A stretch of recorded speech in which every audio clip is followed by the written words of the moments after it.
चुनाव चर्चा supported by healthy हुनको लागि उपकार सनफ्लावर ओइल रोजौ। उपकार मसलादार चिया हर मौसमलाई पर्फेक्ट।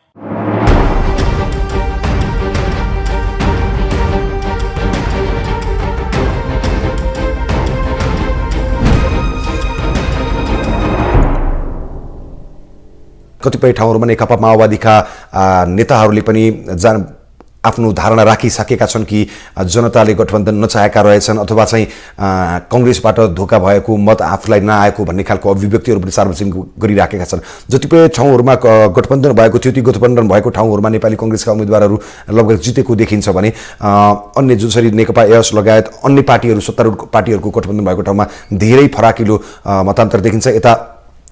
यतातर्फ फेरि यता स्वतन्त्र पार्टी जुन पार्टी स्थापना भएको 6 महिनामै स्वतन्त्र पार्टीले काठमाडौँमा उपत्यकामा 4वटा निर्वाचन क्षेत्रमा विजय हासिल गरिसकेको छ भने चितवनमा रवि लामिछानेले आफ्नो अग्रता निकै कायम राखेका छन् र त्यसै गरी चितवन 1 मा पनि स्वतन्त्र पार्टीका उम्मेदवारले आफ्नो अग्रता कायम राखिराखेका छन्। यो खालको जुन एक प्रकारको एउटा हुम जस्तो देखिएको छ र समानुपातिकमा कुरा गर्ने भने माओवादी भन्दा पनि स्वतन्त्र पार्टी अहिले अगाडि देखिएको छ समानुपातिकमा आएको जुन पछिल्लो मतगणना भएको अवस्थामा।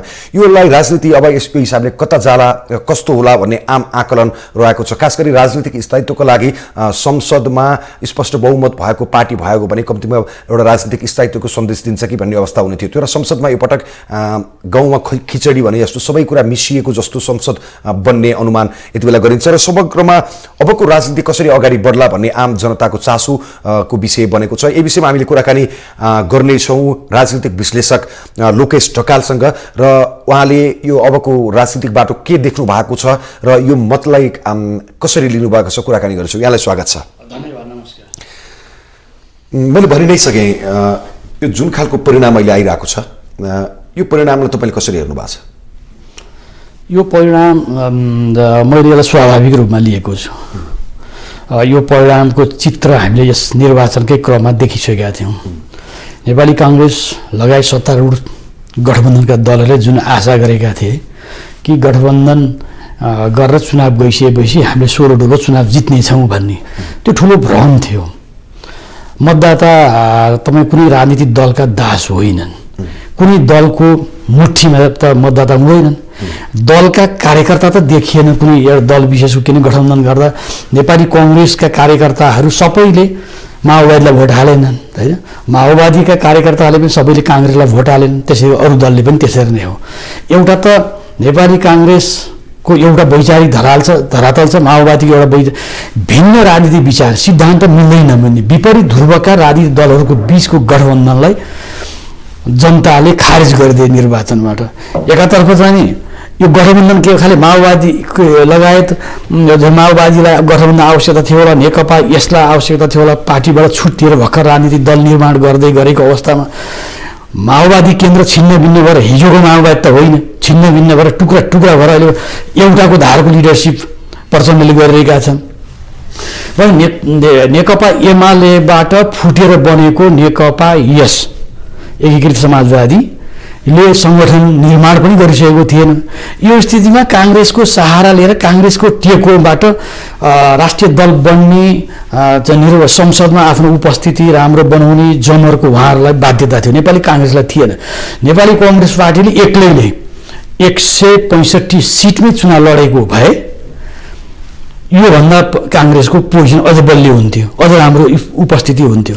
अहिले गठबन्धन बन्दाखेरि तपाईँको नेकपा यसका नेता कार्यकर्ताहरूले माओवादी कार्यकर्ताहरूले हामीले चाहिँ कांग्रेसलाई भोट दियौँ तर कांग्रेसले हामीलाई दिएन भनिराख्नु भएको छ। त्यसो गर्दाखेरि कांग्रेस है त्यो उहाँहरूले भन्ने एउटा कुरा किन उहाँहरूको सङ्गठन तल्लो तहसम्म बनिसकेकै अवस्था छैन। माओवादी एकैमा हाम्रो कमजोर हुँदै गएको छ। 64 को निर्वाचनपछि क्रमिक रूपमा माओवादी फुट्दै फुट्दै फुट्दै गएको छ। मत पनि जनताको मत पनि उसले घटाउँदै लगेको स्थिति हो। जेसुकै माओवादीहरूले आफूलाई नेकपा यसको पनि सङ्गठन त मुलुकभरि आखिरमा धेरै कार्यकर्ता फेरि एमाले स्थानीय तहको निर्वाचन हुँदासम्म नेकपा यसमा रहेका कार्यकर्ताहरू पनि स्थानीय तहको निर्वाचनमा नेकपा यसको लज्जास्पद पराजयपछि धेरै कार्यकर्ताहरू एमालेतिरै फर्के। त्यो अवस्थामा उहाँहरूले त्यो आरोप लगाउनु त एउटा जायज हुन सक्ला। नेपाली कांग्रेस पार्टीले पनि सबै भोट नेपाली काङ्ग्रेस त आफैमा मास बेस पार्टी हो। भोटरमा इस्युले जनतालाई तपाईँले आकर्षित गर्ने हो। अनि तपाईँले चाहिँ नि नेकपा माओवादीलाई भोट हाल, तपाईँ कुनै जिल्लामा त नेकपा समाजवादीलाई भोट हाल, काहीँ जनमोर्चालाई भोट हाल, काहीँ त तपाईँको चाहिँ राष्ट्रिय मधेसवादी दललाई भोट हाल भनेर तपाईँले आदेश शेरबहादुर देउवाले गरेको भरमा, नेपाली कङ्ग्रेसको केन्द्रीय कार्य समिति बैठकले निर्देशन दिएको भरमा जनताले भोट हाल्ने हो र के बदुवा हुन् भोटर? गठबन्धन कार्यकर्ता चाहिँ गठबन्धन बनेनन्। होइन, नेतृत्वको तहमा यो सत्ता स्वार्थ थियो। कुनै देशभक्तिकोबाट अथवा कुनै चाहिँ देशको राजनीतिलाई स्थिर बनाउने दृष्टिकोणले भन्दा पनि केवल ओलीका विरुद्धमा, नेकपा एमालेको विरुद्धमा यो गठबन्धन भएको हुनाले पनि, त्यसमा कुनै सैद्धान्तिक आधार नभएको र केवल सत्ता स्वार्थ मात्र झल्केको हुनाले पनि जनताले यो गठबन्धनलाई ठाडै अस्वीकार गरे। त्यसको अहिलेको जुन तपाईँको प्रारम्भिक रुझान आइरहेको छ, अब त लगभग चाहिँ नि एउटा क्लियर पिक्चर नै देखिँदैछ होइन। यो आउनुको मूल ध्येय चाहिँ त्यो हो। जनता त धेरै सचेत भइसक्यो नि। तपाईँको पकेटमा कुनै राजनीतिक दलको खल्तीमा त छैन नि जनता। तपाईँले राम्रो काम गर्नुभएको छ, राजनीतिक दल लोकप्रिय छ, जनताले भोट हाल्छ, तपाईँ जे पनि गर्दै हुनुहुन्छ तपाईँको पछाडि जनता हुँदैन। त्यसको परिणाम यो हो। जस्तो तपाईँले अघि भन्नुभयो नि यो सत्ताका स्वार्थका लागि गठबन्धन बनेको थियो भनिरहँदा फेरि सत्ताको स्वार्थ अनि त्यस पछाडि आफूले जितेर सत्तामा पुग्ने केपी ओलीलाई सिद्धाइदिने, एमालेलाई सिद्धाइदिने भन्ने हिसाबले गठबन्धन बनेको भनेर भनिरहँदा फेरि नेपाली कङ्ग्रेस पनि त्यही केपी ओलीलाई सिद्धाइदिने, सत्तामा पुग्ने भन्ने खालको त हो नि त। है, राजनीतिमा प्रतिस्पर्धा हुन्छ, चुनाव स्वच्छ हुनु पर्यो होइन। डेमोक्रेसी भनेको, प्रजातन्त्र भनेको चाहिँ त्यहाँ चाहिँ विचार अनि त्यसपछि आदर्श, मूल्य, मान्यता भन्ने कुरो हुन्छ नि। त्यहाँ प्युरिटी शुद्धता भन्ने कुरो हुनु पर्यो नि निर्वाचनमा सबै राजनीतिक दलले आफ्नो ढङ्गले, ठिक छ, दुनियाँमा निर्वाचनमा दलीय गठबन्धनको आधारमा चुनावमा जाँदैनन् भन्ने कुरो होइन, जान्छन् तर समान विचारधाराका बिचमा जान्छन्। तर हामी कहाँ के विचार, त्यो 5 दलीय गठबन्धनमा राजनीतिक विचार दृष्टिकोण कहीँ कतै मिल्दैन थियो।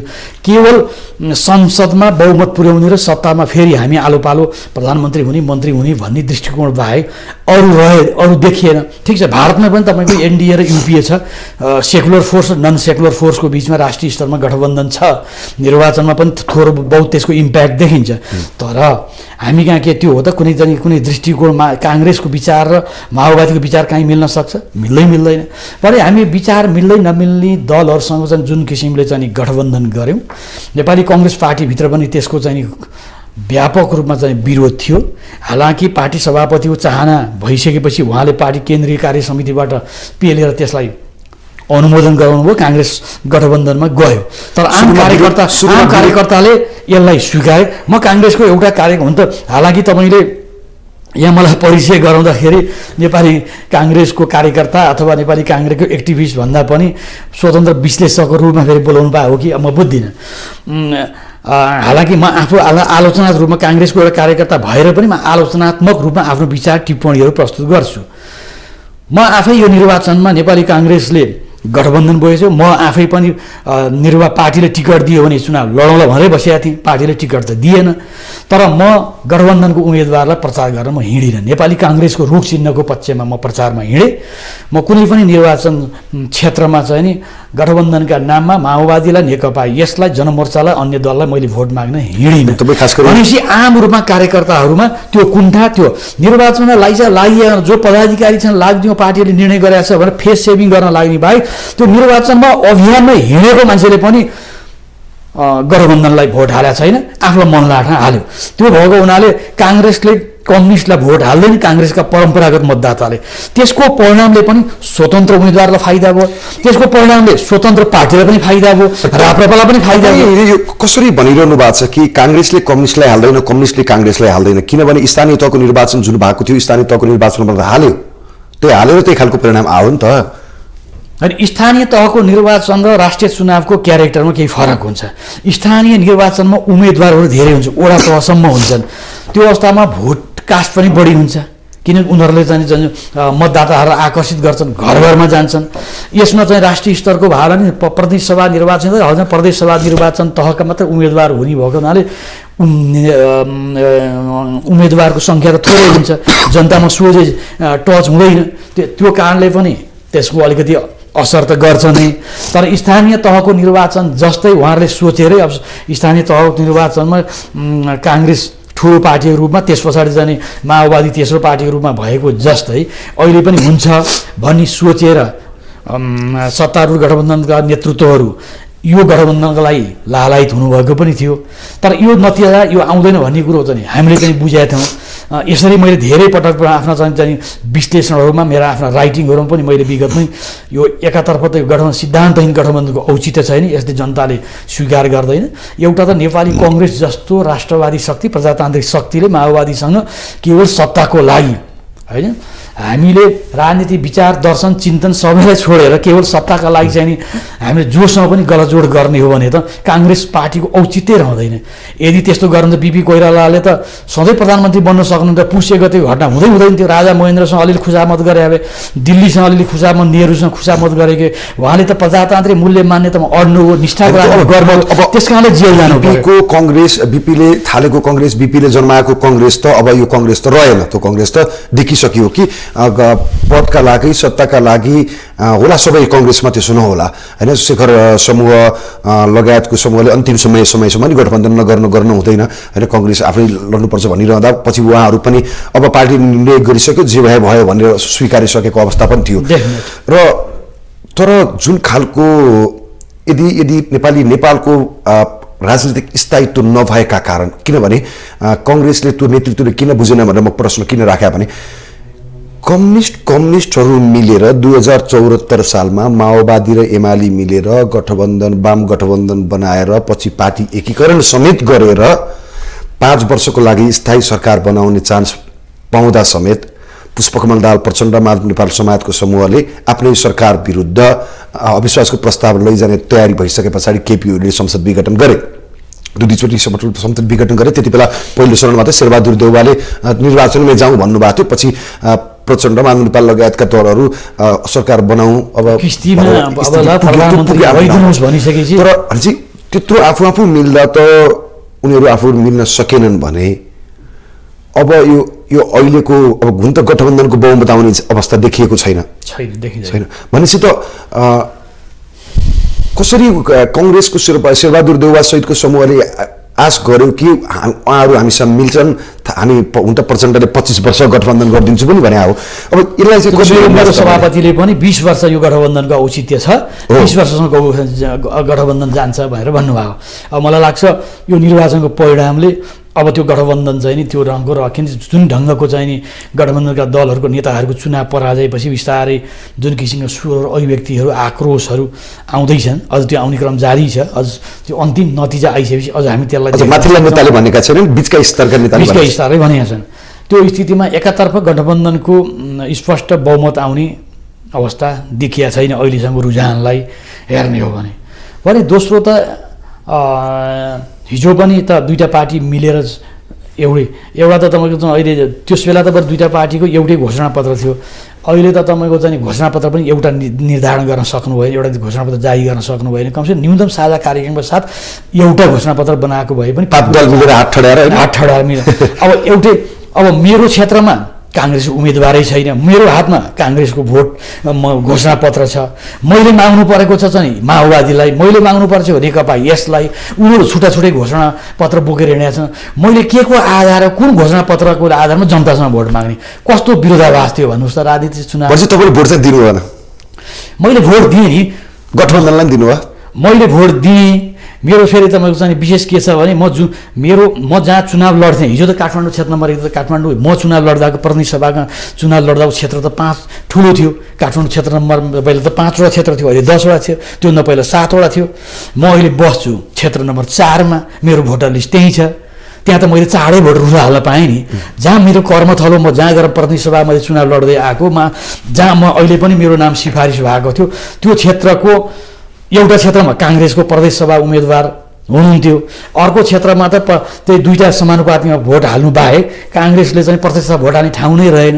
त्यहाँका काङ्ग्रेसका मतदातालाई परम्परागत रूपमा रुख चिन्ह बाहेक अन्त भोट नहालेका मान्छेहरूलाई जो माओवादी जस्तो फेरि माओवादी जसले आफ्नो आन्दोलन नै काङ्ग्रेसको टाउको काटेर सुरु गरेको छ। कति मान्छेको घरबार बिनिमय, कति परिवारको बिचल्ली भएको छ। र यो सिद्धान्तहीन ढङ्गले जुन किसिमले यो औचित्यहीन गठबन्धन भयो, त्यो गठबन्धनलाई त आम मतदाताले अस्वीकार गरे, खारेज गर्दै अघि नै भनिहाल्यो। अब स्थायित्व जहाँसम्म यहाँले स्थायित्वको कुरा गर्नुभयो, स्थायित्व त हिजो झन्डै अब दुईवटा पार्टी मिलिसकेपछि त स्पष्ट बहुमत थियो, झन्डै 2/3 निकट थियो। मधेस केन्द्रित दल समेतलाई संलग्न गरेर सरकार गठन गर्दा ओलीको सरकार 2/3 मेजोरिटीको थियो। त्यो 2/3 मेजोरिटीको त्यो अवस्था भयो भने यो संविधान, वर्तमान संविधान रहेसम्म त कुनै पनि दलको जुन निर्वाचन, मिश्रित निर्वाचन प्रणालीलाई हामीले अपनाएका छौँ, त्यो पद्धति रहेसम्म कुनै पनि पार्टीको सिङ्गल मेजोरिटी बहुमत आउनै सक्दैन। अब अहिले पनि अब कुनै दलको त बहुमत हुने कल्पनै गर्न गठबन्धनकै हुने अवस्था, गठबन्धनकै हुने होइन। गठबन्धन मिलेपछि त बहुमत आउँछ भनेरै गठबन्धन गरे, गठबन्धनलाई नै जनताले चाहिँ स्वीकारेनन्। पनि यो स्थितिमा फेरि हुने चाहिँ नि मिलिजुली सरकार नै हो। त्यो मिलिजुली सरकारको कल्चर लामो भए तापनि भइसक्यो नि। अब त हामीले अब यो 2051 सालको निर्वाचनपछि त कुनै दलको बहुमत आएन। बिचमा फेरि 56 सालमा नेपाली कङ्ग्रेसलाई बहुमत दियो, त्यो फेरि संसद विघटन हामी आफै नै अन्तर्कलली गऱ्यौँ। त्यस पछाडि त माओवादी द्वन्द्व बढ्दै यहाँसम्म आइपुग्दा चाहिँ त कुनै दलको बहुमत छँदै छैन। अब प्रत्यक्षको त निर्वाचनमा त 2064 सालको पहिलो चुनावमा त माओवादीलाई गर्छ कि एकचोटि जङ्गलबाट आएको एउटा द्वन्द्वबाट आएको केही गर्छ कि भनेर प्रत्यक्षतर्फ त बहुमत सिट दिँदाखेरि पनि 240 मा 120 जितेको थियो। तर समानुपातिबाट उसको बहुमत हुँदैन, भएन। भने यो निर्वाचन प्रणाली जो छ त्यसले चाहिँ नि राजनीति स्थायित्व दिन सक्दैन। किन कुनै एउटा दलको सरकार 5 वर्षसम्म चलेन भने राजनीति स्थायित्व हुनै सक्दैन। अब यसलाई जुन अहिले परिणाम आइरहेको छ, जस्तै अहिले 13 ठाउँमा नेपाली कङ्ग्रेसले विजय हासिल गरिसकेको छ, 5 ठाउँमा एमालेका उम्मेदवारले विजय हासिल गरेका छन् र अग्रता पनि नेकपा एमाले र नेपाली कङ्ग्रेसकै सबैभन्दा बढी छ बराबर। एमालेको त 60 ठाउँमै पुगिसक्यो होला। होइन, यो औपचारिक निर्वाचन आयोगले घोषणा नगरे हुनाले हामीले नराखेको र जुन खालको जुन आइरहेको छ यसले अन्ततोगत नेकपा एमाले र नेपाली काङ्ग्रेसले केही सिटले तलमाथि हुने अवस्था देखिन्छ। अहिले काङ्ग्रेस अबको सरकार निर्माण गर्ने चरण कस्तो रहला अबको सरकार? किनभने समानुपातिकमा एमाले पहिलो भएर अहिले आइरहेको छ प्रारम्भिक मत परिणाममा भने यतापट्टि प्रत्यक्षमा नेपाली कङ्ग्रेस पहिलो देखिने अवस्था देखिएको छ।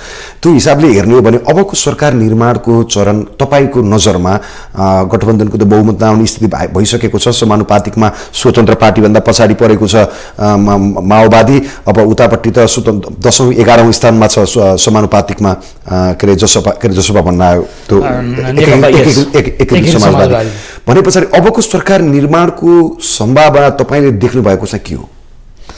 अब सरकार त अब बन्छ निश्चय नै, तर यसको क्लियर पिक्चर अहिलेसम्म सबै नतिजा आइसकेको छैन। सबै प्रारम्भिक नतिजालाई आधार मानेर हामी प्रारम्भिक अनुमान गरौँ। प्रारम्भिक अनुमान हो। प्रारम्भिक अनुमानमा अहिलेको सम्म हेर्दाखेरि नेपाली कङ्ग्रेस पार्टी 0 मतले सिङ्गल लार्जेस्ट पार्टी बन्ने सम्भावना देखिन्छ। तैपनि अहिले ढुक्क बनिसक्यो भन्ने अवस्था छैन। समानुपातिको मत नेकपा एमाले बढाउँदै लगेको अवस्था छ होइन। किन त्यो निश्चित त्यो हामीले मैले त चुनावभन्दा अगाडि नै भनिसकेका थिएँ समानुपातिकमा एमालेको बढी, किनभने काङ्ग्रेसले जुन यो प्रति जनता भोटर रुष्ट भयो नि, मैले अघि नै सुरुमा भने नेपाली काङ्ग्रेस त एक्लै चुनावमा गएको भए पनि योभन्दा बढी सिट ल्याउँथ्यो भने समानुपातिकमा पनि बढ्थ्यो र प्रत्यक्षमा पनि नेपाली काङ्ग्रेसको सिट बढ्थ्यो। गठबन्धन गरेर हेर्दा त सिङ्गल हिजो गएको 74को चुनावमा केवल 165 सिटमा 23 सिटमा खुम्चिएको नेपाली काङ्ग्रेसले अहिले सिट बढाउँदाखेरि त निकै हामीले उपलब्धि गऱ्यौँ भने नेतृत्वले भन्न सक्छ होइन, पार्टीको नेतृत्वले भन्न सक्छ, गौरव पनि गर्न सक्छ।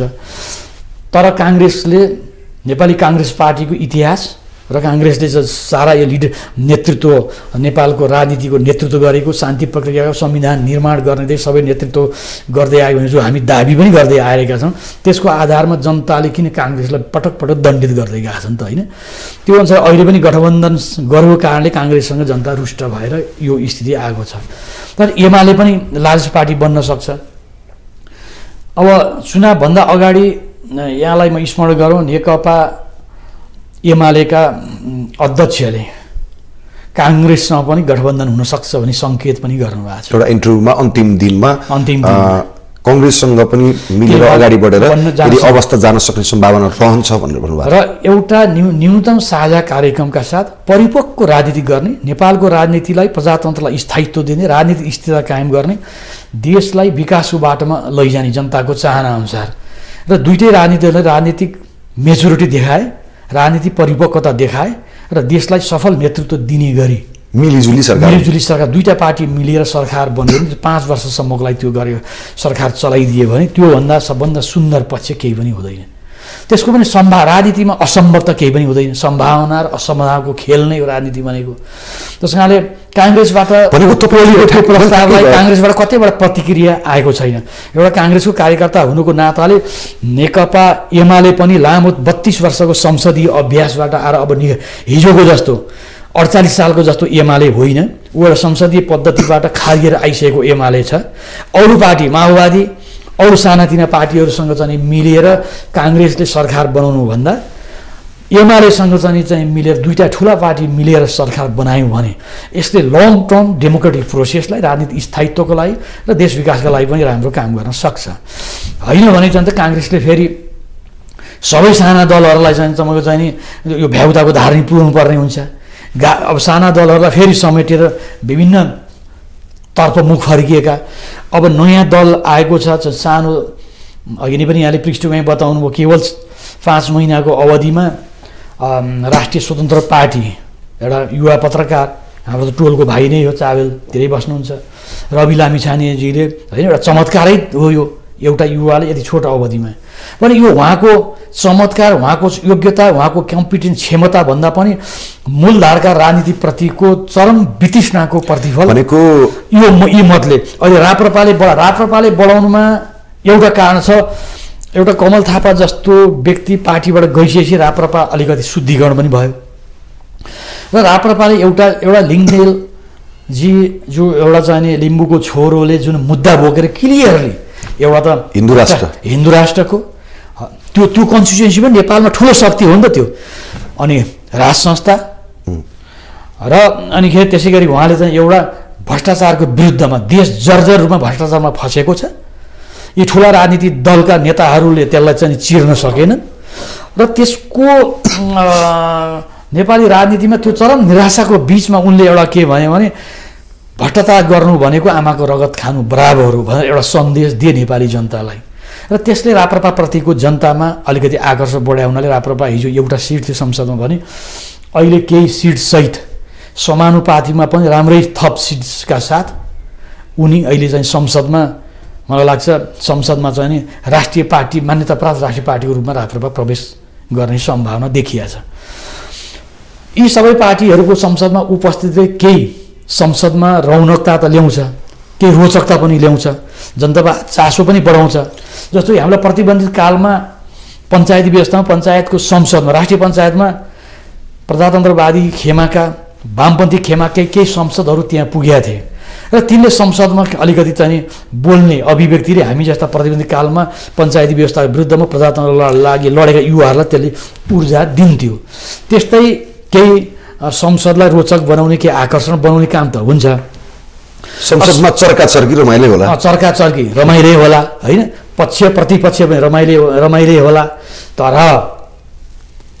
अन्तत्वगत नेपाली राजनीतिमा मूलधारका राजनीतिक पात्रहरू तिनै छन्, नेतृत्व तिनै छन्, विगत उनीहरूको राम्रो छैन र उनीहरू घुमिफिरी यिनीहरू खालि खबरदारी होला, केही अलिकति चाहिँ राजनीतिक दलहरूलाई सचिनको लागि चाहिँ पनि प्रेरणा पनि मिल्ला। तर धेरै नै यो चाहिँ अब चाहिँ यस्तो किसिमको संसद चाहिँ गठन भएको छ कि यो संसदबाट फेरि धेरै स्थिर सरकार गठन हुने, राजनीति राम्रो बाटोमा जाने, देश कोले राजनीतिले स्थायित्व लिने भनेर एकदम ढुक्क हुने गजब भयो यो निर्वाचनबाट भन्ने। आवधिक निर्वाचन गर्नुपर्थ्यो 5-5 वर्षमा, निर्वाचन भयो, त्यो एउटा सरकारलाई धन्यवाद दिनुपर्छ, निर्वाचन सम्पन्न गर्यो र निर्वाचन हुने एउटा उपलब्धि हो, त्यसका लागि खुसी मान्नु पर्यो। आवधि हरेक 5 वर्षमा डेमोक्रेसीमा यो निर्वाचन हुन्छ भयो, त्यो एउटा राम्रो पक्ष हो भने।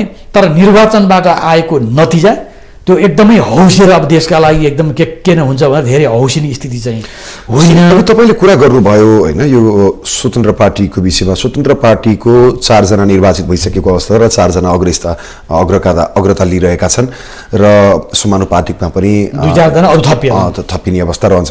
यो भइसके पछाडि तपाईँले जुन यो स्वतन्त्र पार्टीपट्टि गएको मत छ, हुन त एक थरीले दीपशिखा नेपाली नेकपा माओवादीका युवा नेता दीपशिखाले गगन थापाले आफ्नो ठाउँमा स्वतन्त्र उठाएर अन्ततः स्वतन्त्र उठाएर आफूलाई सुरक्षित राखे भन्ने हिसाबले त्यसरी प्रतिक्रिया दिएछन्, त्यतापट्टि नजाउँ।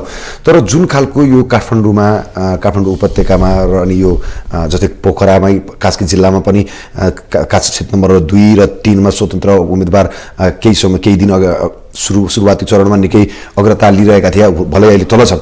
तर चितवनमा जस्तो छ यो क्रेज त स्वतन्त्र पार्टीले मेरो नीति यो हो, हामी यो भनेको छैन, उसको नीति अहिलेसम्म पनि देखिया छैन र तर तपाईँहरूसँग नीति ठुलापातीहरूसँग नीति हुँदाहुँदै पनि भोट त्यो खालको एउटा क्रेज त्यतापट्टि जानु भनेको यो त्यो नीति उनीहरूको नीति राम्रो भएर हो अथवा चाहिँ यता ठुलापातीहरूप्रतिको वितृष्णा हो त्यो भोट चाहिँ? त्यो मैले सुने जहाँ सचेत र बौद्धिक मतदाता जहाँ छन् त्यहाँ स्वतन्त्र पार्टीले बढी भोट आकर्षण गराएको छ। ग्रामीण इलाकामा स्वतन्त्र पार्टी प्रवेश पहुँचै पुगेको छैन। उनीहरू सङ्गठन निर्माण नै भएको छैन, सङ्गठनको बलबुताबाट विचारको बलबुताबाट उनीहरू त्यहाँ पुगेकै होइन। परम्परागत राजनीतिक शक्ति विशेष गरेर काङ्ग्रेस, कम्युनिस्ट, माओवादी लगायतका राजनीतिक दलको यो माओवादी त 62-63 पछि शान्ति प्रक्रियामा आएपछिको माओवादीको भूमिकालाई मूल्याङ्कन जनताले गरे। काङ्ग्रेस र एमाले त 46 साल राजनीतिक परिवर्तनपछि यो र त्यो नामका सरकारमा त लगातार सत्तामा छन् र यिनीहरूले न राजनीतिक स्थायित्व दिन सके, न प्रजातन्त्रलाई सुदृढ गर्न सके, न सुशासन दिन सके। चरम भ्रष्टाचारका मा चाहिँ देश डुबेको छ होइन। इन्टरनेसनल रिपोर्टहरू चाहिँ ट्रान्सपरेन्सी इन्टरनेसनल लगायतका रिपोर्टहरूले नेपाललाई भ्रष्टाचारको चरम दलदलमा फसेको भनेर बताउँछ। अनि एउटै लिडर नेतृत्व र 30औं वर्षसम्म तपाईँ एउटै फेस र एउटै लिडरसिप सत्तामा छ, प्रधानमन्त्रीसँग एउटै प्रधानमन्त्री चाहिँ 5 पटक प्रधानमन्त्री भएको छ होइन। 7 चोटि हुने रे, अब 7 चोटि हुने, फेरि भयो भने 6 चोटि, अब भयो भने त 6 चोटि भइहाल्ने नि भयो भने। तर 6 चोटि भएर 5 पटक भएर देश र जनताको पक्षमा के भयो भनेर सोध्यो भने नथिङ।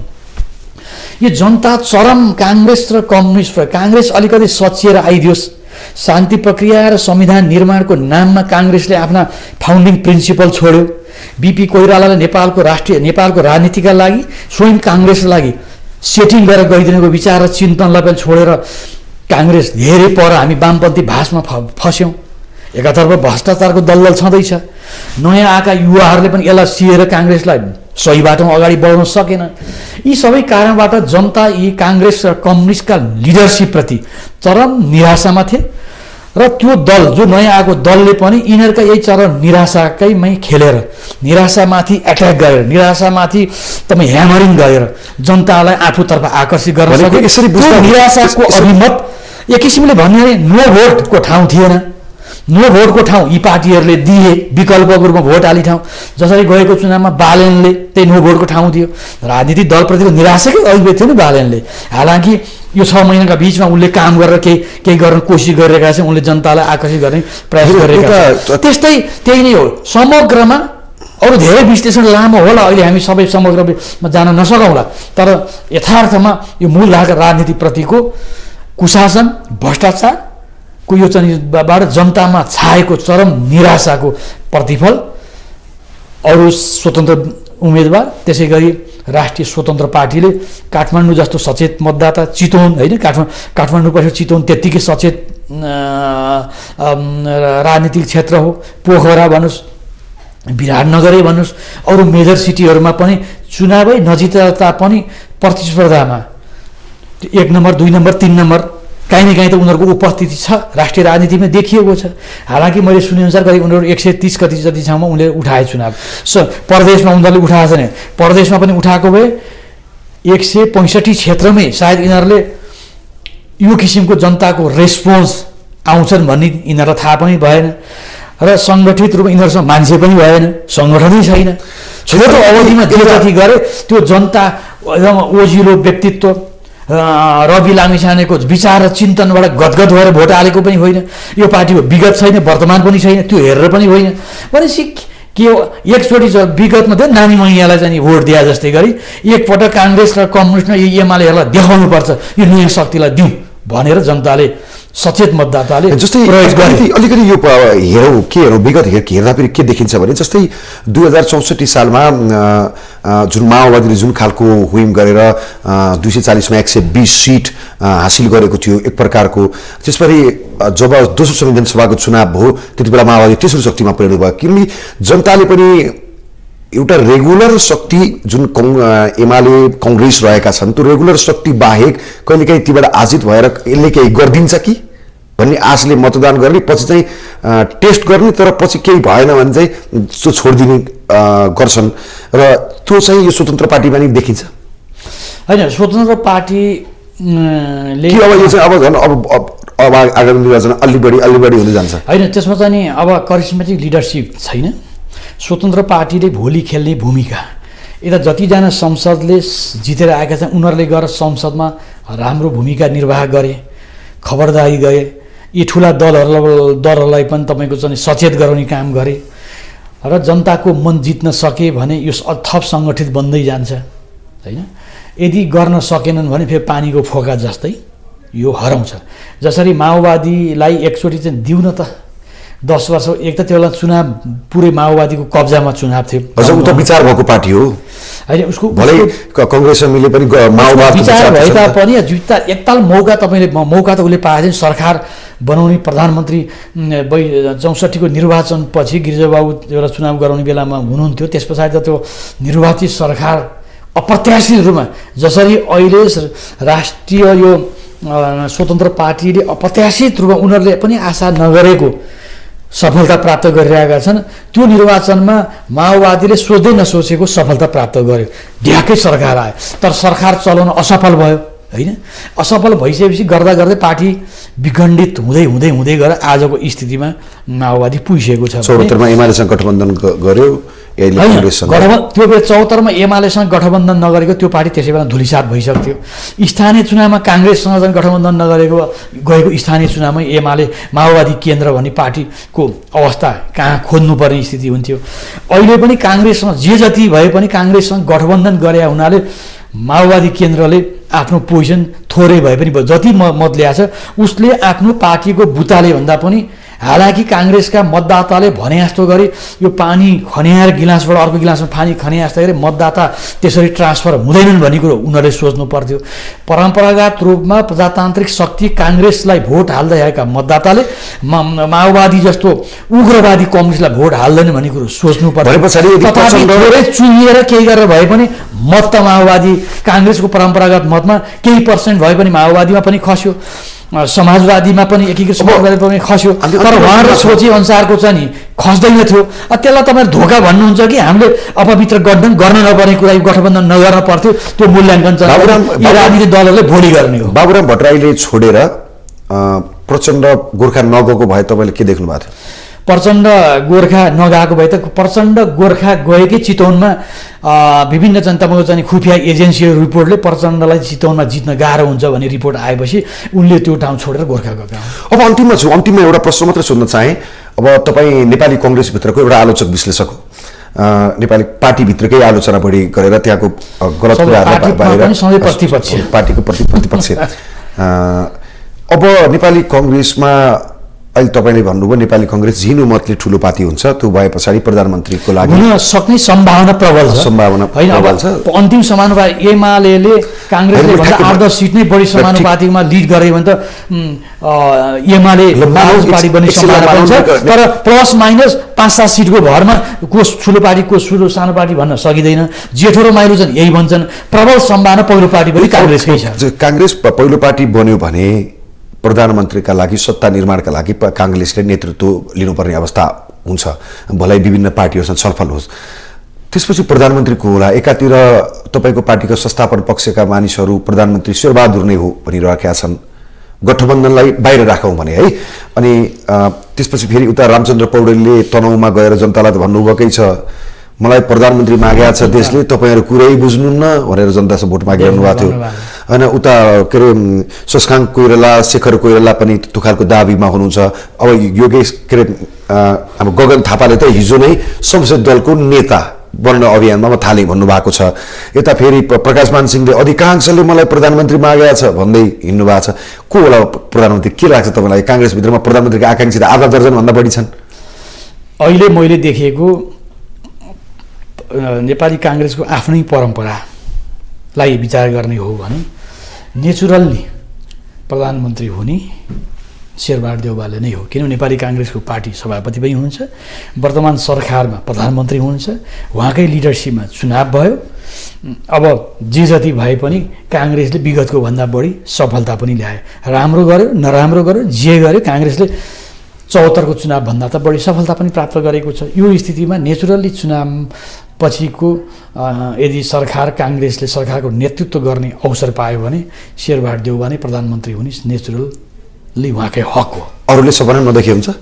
अरूले सपना त देख्न पाइयो। सपना जहाँसम्म यहाँले निर्वाचनमा चाहिँ भनेको त्यो त त्यो जनताप्रतिको धोका हो, त्यो झुट हो। त्यो कि तपाईँले जस्तो 56 सालको निर्वाचनमा नेपाली कङ्ग्रेस पार्टीले विधिवत रूपमा निर्णय गरेर प्रधान त्यो दुनियाँमा जस्तो भारतमै अब की बार बीजेपी सरकार भन्दैन, कसको भन्छ? मोदी सरकार भन्छ।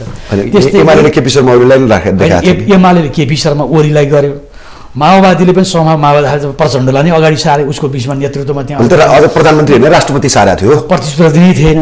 हालाकि ऊ आफै म सरकारको लिडरसिप गर्छु भनेर पनि भाषण गर्दै हिँडेको थियो नि त उनले। भने काङ्ग्रेसमा त लगभग 6 जना प्रधानमन्त्री उम्मेदवार चुनावमा, यो तमासा हो होइन। शेखर कोइराला पनि, किनभने आम मतदातालाई मनोवैज्ञानिक रूपमा असर गरेर आफूलाई चुनाव जित्नको लागि यो ट्याक्टिक्स मात्रै हो। त्यो चुनाव जित्न लगाएर चाहिँ सकिएन भने, किन हाम्रो क्षेत्रबाट निर्वाचन भएर जाने व्यक्ति नेता त प्रधानमन्त्री हुन्छ भनेपछि त्यसबाट अलिकति भोट बढ्छ भन्ने दृष्टिकोणले यी सबै नेताहरूले जसले प्रधानमन्त्री शेरबहादुर भन्दा बाहेक बरु शेरबहादुर देउवाले त्यसरी चाहिँ अरूले जस्तो चाहिँ प्रत्यक्ष भनेको छैन, प्रत्यक्ष रूपमा मै प्रधानमन्त्री भनेर अलिकति तपाईँ सस्तो रूपमा भनेको चाहिँ देखिँदैन। शेखर कोइरालाले पनि भनेको त्यति चाहिँ देखिँदैन।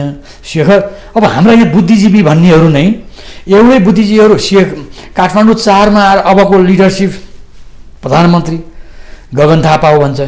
त्यही डाक्टर गएर मोरङमा शेखर कोइराला निर्वाचन क्षेत्रमा देशले शेखर कोइराला लिडरसिप अबको सरकारको लिडरसिप शेखरले गर्नुपर्छ भन्ने सोरेङ वाग्लेलाई भन्नुभयो तपाईँले? नाम किन लिइरहनु होइन? तर त्यो लेभलको मान्छेले यति हास्यास्पद होइन कुरा गर्नु उचित थिएन। सबैले लिडरसिप प्रधानमन्त्री भोलिका लागि फेरि यो लामो समयसम्म प्रक्रिया भोलि अरूले पनि मौका पाउँछ। हुन्छ, यहाँलाई धेरै धेरै धन्यवाद। यो व्यस्तताका बावजुद पनि यो समय हामीलाई दिनुभयो, यहाँलाई धन्यवाद। धन्यवाद। यहाँले पनि यो समय सन्दर्भमा निर्वाचनको यो मतगणना जारी रहिरहेको अवस्थामा समसामयिक विषयमा मेरो विश्लेषण अभिव्यक्ति गर्ने अवसर दिनुभयो। धन्यवाद। इन्टायर टिमलाई धन्यवाद।